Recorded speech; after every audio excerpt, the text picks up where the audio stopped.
amigos que me acompanham aqui pelo Magistrar. Eu sou a Mônica Queiroz, professora de Direito Civil, e é uma alegria muito grande estar com você aqui nesse curso que foi primorosamente pensado para a sua aprovação no exame da OAB.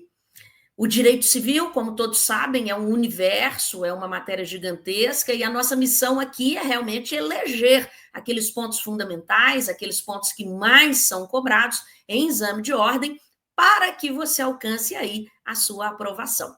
Nós já vamos começar na aula de hoje abordando um tema muito importante dentro da parte geral do direito civil. A gente tem um material aqui para você.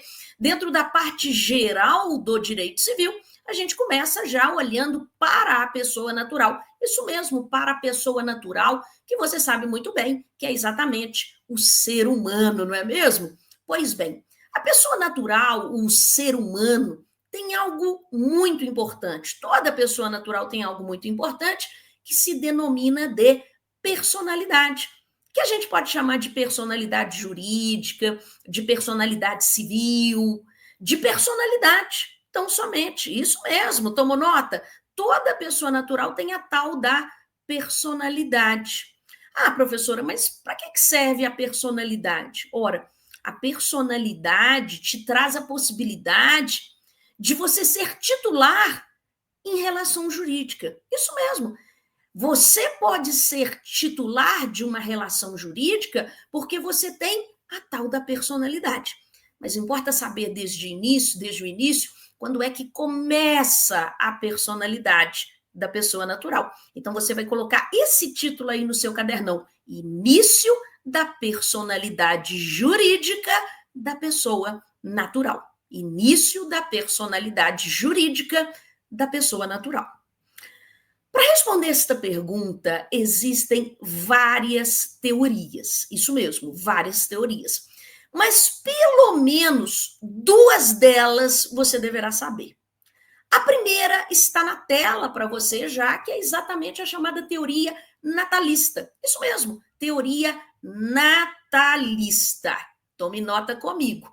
Por essa teoria, a personalidade se inicia do nascimento com vida. Simples, não é mesmo? Pela teoria natalista, a personalidade se inicia do nascimento com vida.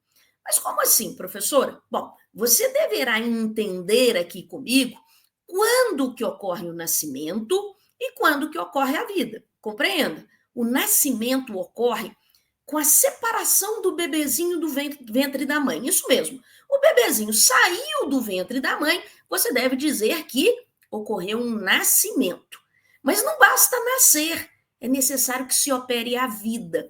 E aí vem a pergunta: como? Quando que se dá a vida?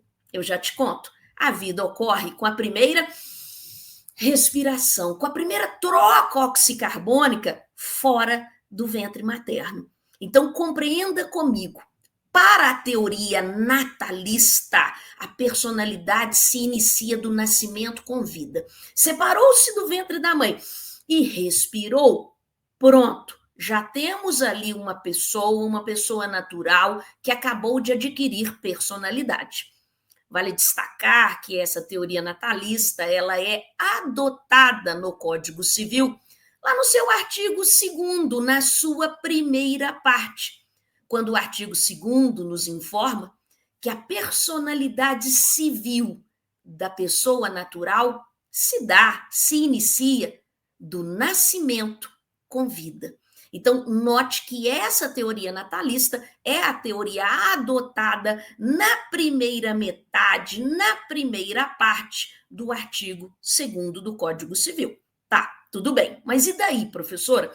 Daí que eu quero que você tenha algumas observações aí no seu cadernão. Duas observações fundamentais. A primeira observação, você pode colocar assim, óbvio, número 1. Observação número 1. Você não pode confundir a figura do neomorto com o natimorto. Isso mesmo, não confunda aquele que a gente chama de neomorto com aquele que a gente chama de natimorto. Ah, mas qual é a diferença, professora? Neomorto é aquele que nasceu, ou seja, saiu de dentro da barriguinha da mãe, respirou, chegou a respirar e logo em seguida morreu. Eis o neomorto. Nasceu, respirou e morreu. Você não vai confundir o neomorto, como eu te disse, com aquele que a gente chama de natimorto. Mas como assim? Quem seria o natimorto? O nome já fala tudo. Natimorto é aquele que nasce morto. Isso mesmo, ele nasce morto. Mas é possível nascer morto? Sim. Imagine aquele bebezinho que saiu de dentro da barriguinha da mãe e já saiu apagadinho, não se operou a vida. Note comigo que ele já sai do ventre da mãe e ele não respira. Isso mesmo, esse é o natimorto. Ora, por que essa observação de número 1 se torna tão importante nesse momento? Porque se a gente está partindo da teoria natalista, e a teoria natalista nos informou que a personalidade começa do nascimento com vida, você deve concluir, continue na sua anotação da observação número 1, que o neomorto, ainda que por um minuto, isso mesmo, o neomorto, ainda que por um minuto, chegou a adquirir personalidade. Isso mesmo, o neomorto chegou a adquirir personalidade. Já o natimorto não chegou a adquiri-la. Por quê? Porque ele nasceu morto, porque não se operou a vida. Isso tudo com base na teoria natalista. Isso mesmo. Bom, mas se você já colocou essa OBS de número 1, vem para OBS de número 2. É que na observação de número 2 eu quero chamar a sua atenção para a figura do nascituro. Olha aí, está na observação de número 2 na tela para você, o nascituro. Eu chamo muito aqui a sua atenção para que você não confunda o nascituro, que a gente vai colocar nessa OBS de número 2, com o neomorto, nem com o natimorto. Mas, professora, quem que é o nascituro? Coloque um conceito. Nascituro é aquele que foi concebido, mas que ainda não nasceu. Isso mesmo, nascituro, repito, é aquele que foi concebido, mas que ainda não nasceu. É isso mesmo, é aquele bebezinho que está dentro da barriguinha da mãe. Eis a figura do nascituro. Bom, nesse momento da nossa aula, surge uma dúvida quanto ao nascituro. Por quê? Porque se a gente sabe que pela teoria natalista a personalidade se inicia do nascimento com vida, inevitavelmente a gente vai lembrar desse bebezinho que está dentro da barriguinha da mãe, desse nascituro. E aí chega a pergunta que não quer calar, ora, mas e o nascituro? Ele é protegido no nosso ordenamento jurídico? Ele está protegido? Resposta, claro que sim. Tanto é assim, e você vai anotar no seu cadernão ainda dentro desta OBS de número 2, você vai anotar que o nascituro está lá no artigo 2º, no mesmo artigo 2º que eu mencionei agora há pouco, porém na sua segunda parte, na sua parte final. É que a parte final do artigo 2º vai dizer para a gente que o nascituro está protegido desde a concepção. Isso mesmo, desde lá de trás, quando ele foi concebido. Então, entenda comigo o que o artigo 2º traz, a primeira metade dele, depois a segunda metade. Olha lá, na primeira metade, a teoria natalista, quando esse artigo 2º nos informa a personalidade civil da pessoa, começa do nascimento com vida, vírgula. Mas a lei põe a salvo, desde a concepção, os direitos do nascituro. Então, veja, se eu sei que a personalidade se inicia do nascimento com vida, eu poderia ficar na dúvida quanto à proteção destinada ao nascituro. Mas aí o legislador, então, se lembra do nascituro, dizendo que não se preocupe com o nascituro, porque o nascituro estará protegido lá de trás, lá desde a concepção.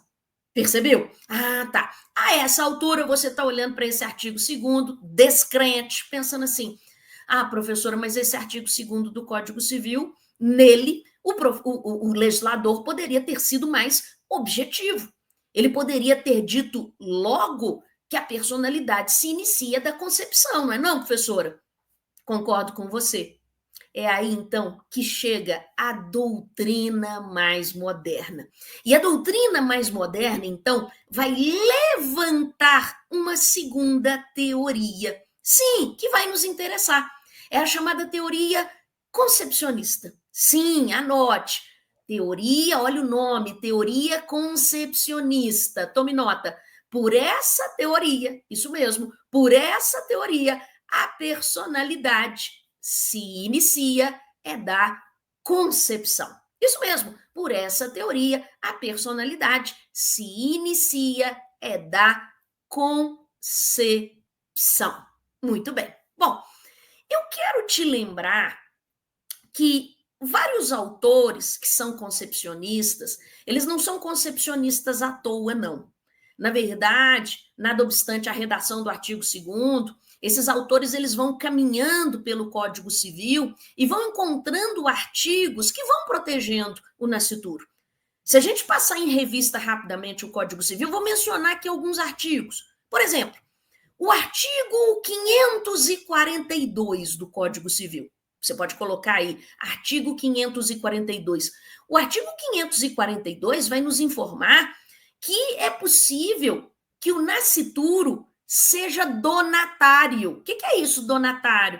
Que seja feita uma doação ao nascituro. Veja, quando a gente olha para um contrato de doação, a gente tem de um lado um doador, do outro lado o donatário, não é mesmo? Pois bem, veja comigo que o artigo 542 vai dizer que o nascituro pode ser donatário. Olha que interessante. Eu quero fazer uma doação para o bebezinho que está dentro da barriguinha da mulher. Eu não quero doar para a mulher, eu quero doar para o nascituro. Eu posso? Posso sim, está lá no artigo 542. Outra informação relevante, o artigo 1798 do Código Civil, isso mesmo, 1798 do Código Civil, reconhece o nascituro como herdeiro. Isso mesmo, herdeiro. O nascituro tem legitimidade para herdar. O nascituro, ele tem legitimidade para herdar. Quer ver outro artigo no Código Civil que protege o nascituro? O artigo 1609. Isso mesmo, o artigo 1609, ele vai dizer para a gente que é possível o reconhecimento de paternidade em relação ao nascituro. É possível reconhecer-se a paternidade em relação ao nascituro. Eu vou te dizer mais. Existe no nosso ordenamento jurídico a lei de alimentos gravídicos, que se preocupa com os alimentos destinados ao nascituro. Sim, lei de alimentos gravídicos. Note comigo que o STJ, você pode anotar, o STJ reconhece que o nascituro é titular de direitos da personalidade. Sim, titular de direitos da personalidade. Bom, onde que eu quero chegar? Quando eu menciono todos esses artigos que aqui falei, 542, 1798, mencionei o 1609, falei que o STJ vai dizer que o nascituro tem direitos da personalidade, falei aí que o nascituro o quê? Ele tem uma proteção destinada a ele, seja na lei, seja na jurisprudência dos tribunais. Há no nosso país toda uma proteção destinada ao nascituro. Então, não é à toa que os concepcionistas vão dizer que a personalidade ela se inicia da concepção. Mas cuidado, vamos com calma, voltando aqui para o nosso esquema. Nós estamos trabalhando o início da personalidade da pessoa natural. E você já sabe até agora que tem uma primeira teoria, que é a teoria natalista, que diz que a personalidade se inicia do nascimento com vida. Porém, essa teoria, embora seja adotada no Código Civil, expressamente, lá no artigo 2º, porém, nós vamos ter uma segunda teoria que é defendida pela doutrina contemporânea, no sentido de que a personalidade se inicia não é do nascimento com vida, mas sim desde a concepção. E para isso, os autores que defendem o concepcionismo se baseiam em outros tantos artigos que estão no Código Civil, na jurisprudência nacional, que procura proteger o nascituro. Percebeu? Bom, com isso, você fechou um primeiro ponto importante aqui na nossa aula, que é o início da personalidade da pessoa natural. Se você já compreendeu quando é que começa a personalidade da pessoa natural, nós podemos ir agora para o extremo oposto.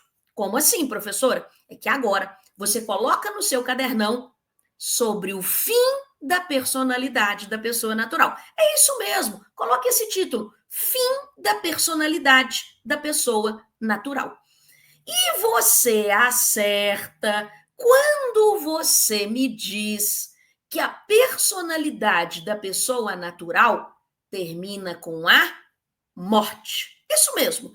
A morte coloca fim à personalidade da pessoa natural. Você pode me perguntar: ah, tá, mas a morte, né, professora, tem dispositivo no Código Civil que fala sobre isso? O artigo 6º. Sim, o artigo 6º que está na tela para você, veja comigo que ele diz que a existência da pessoa natural termina com a morte. Aí vem lá, ponto e vírgula. Presume-se esta, quanto aos ausentes, nos casos em que a lei autoriza a abertura da sucessão definitiva.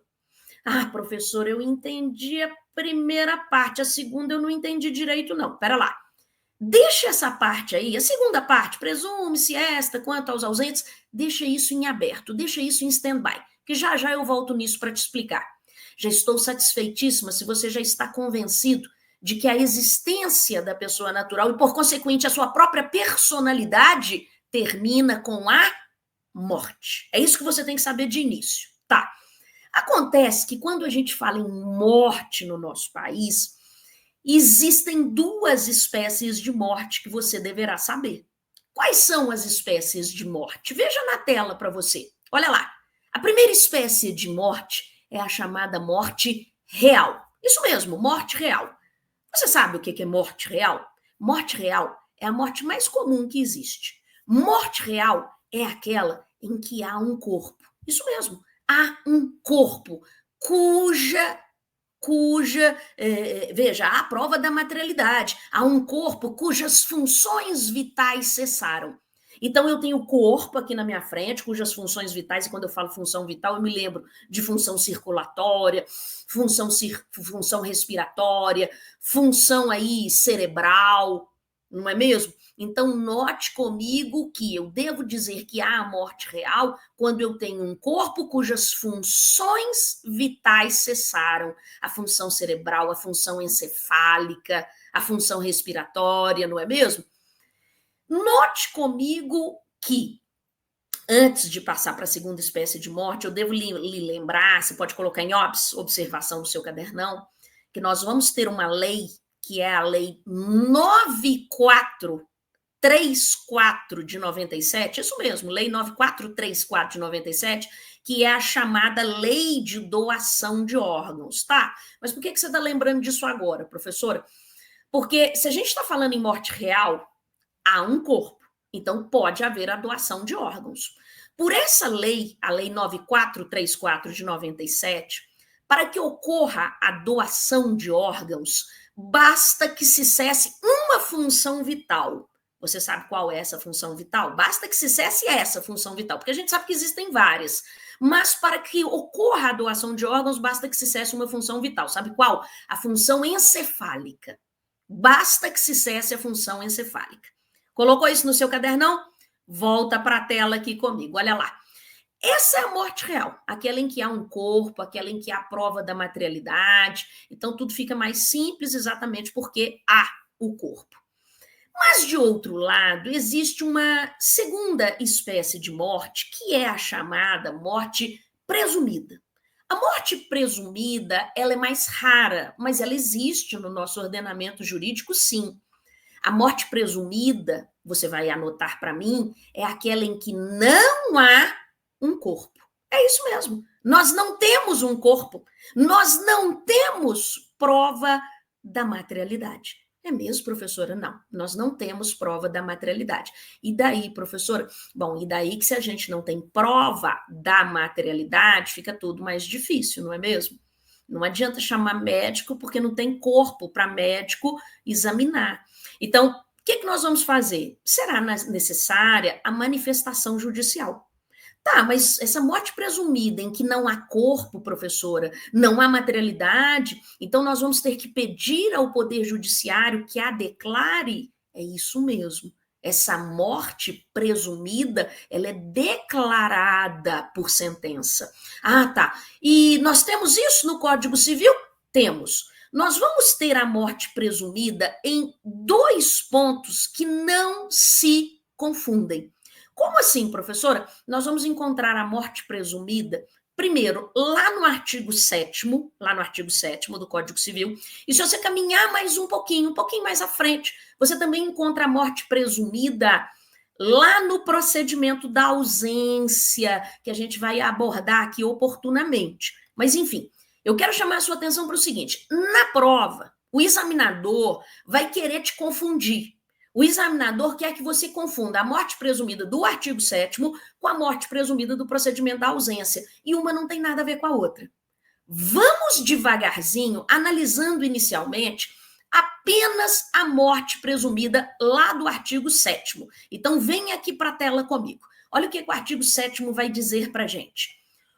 Pode ser declarada a morte presumida sem decretação de ausência. Esse finalzinho aí é importante. Por quê?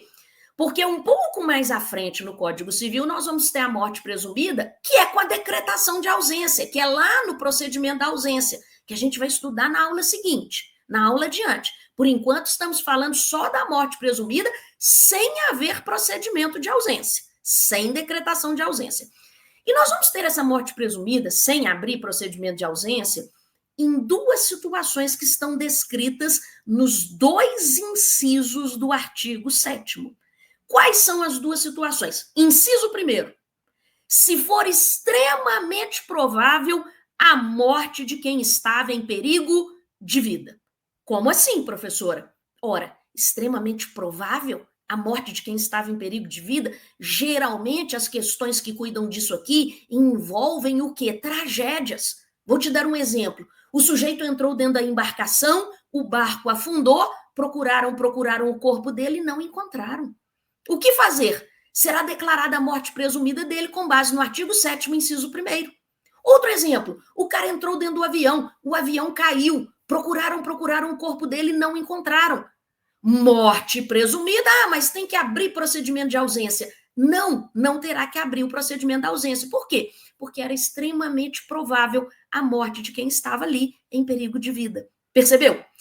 A segunda situação, que está lá no artigo 7º, de morte presumida, em que também não é aberto o procedimento de ausência, está lá no inciso 2º, quando ele diz para a gente: pode ser declarada a morte presumida, 2, se alguém desaparecido em campanha ou feito prisioneiro não for encontrado até 2 anos após o término da guerra. Como assim, professora? Vou traduzir esse inciso 2º para você. Volta aqui comigo, olha lá. Imagine um sujeito que foi para a guerra. Imaginou? Guarda comigo. Tem 2 anos, você vai guardar esse número, esse prazo. Tem pelo menos 2 anos que esse sujeito não apareceu. O cara foi para a guerra. Tem 2 anos, detalhe, que a guerra acabou e ele não apareceu. Então, tem 2 anos que a guerra acabou e ele não apareceu. Essa é a segunda situação, que autoriza ali a declaração de morte presumida sem abrir procedimento de ausência. Então, vamos, sem muita decoreba, levar para essa prova da OAB o seguinte: morte presumida do artigo 7º, em que não é aberto o procedimento da ausência. Inciso 1º, caso de tragédia, extremamente provável a morte de quem estava em perigo de vida. Lembra do cara que entrou dentro do avião e aconteceu aquele acidente aéreo e não acharam o corpo dele. Segunda hipótese, o cara foi para a guerra. Quanto tempo tem que a guerra acabou? 2 anos e ele não reapareceu. Essa seria a segunda situação. Ah, professora, mas basta eu saber aí sobre essas duas situações e aí então o juiz sentadão na cadeira dele já vai declarando a morte presumida? Não. Cuidado. O parágrafo único do artigo 7º vai exigir o preenchimento de um requisito. Sabe qual que é o requisito que é exigido? Esgotar toda todas as buscas e averiguações. Tem que procurar, procurar, procurar, só se não encontrar mesmo, é que o juiz, sentadão na cadeira dele, vai declarar aquele sujeito como presumidamente morto. Compreendeu? Então, note comigo que é necessário o preenchimento desse requisito. Qual é o requisito? Está no parágrafo único do artigo 7º. Esgotar todas as buscas e averiguações. Lembrando que o juiz, ao declarar aquela morte presumida, ali na sentença, está lá no finalzinho do parágrafo único do artigo 7º, o juiz deverá colocar a data provável do óbito. Sim, a data provável do óbito o juiz vai inserir ali na sentença em que ele declara a morte presumida daquele sujeito. Então, enfim, aqui você encerra a morte presumida do artigo 7º. Mas acabou o papo de morte presumida? Não. Nós temos mais estudo para a morte presumida, porque a morte presumida ela também ocorre lá no procedimento da ausência. O que é que nós vamos fazer? Nós vamos dar uma pausa agora e eu deixo um convite para você para o nosso próximo encontro, porque no nosso próximo encontro a gente vai estudar a ausência para que dentro do procedimento da ausência a gente encontre quando que o ausente será declarado como presumidamente morto. Ok? Um grande abraço, até um próximo encontro. Tchau, tchau.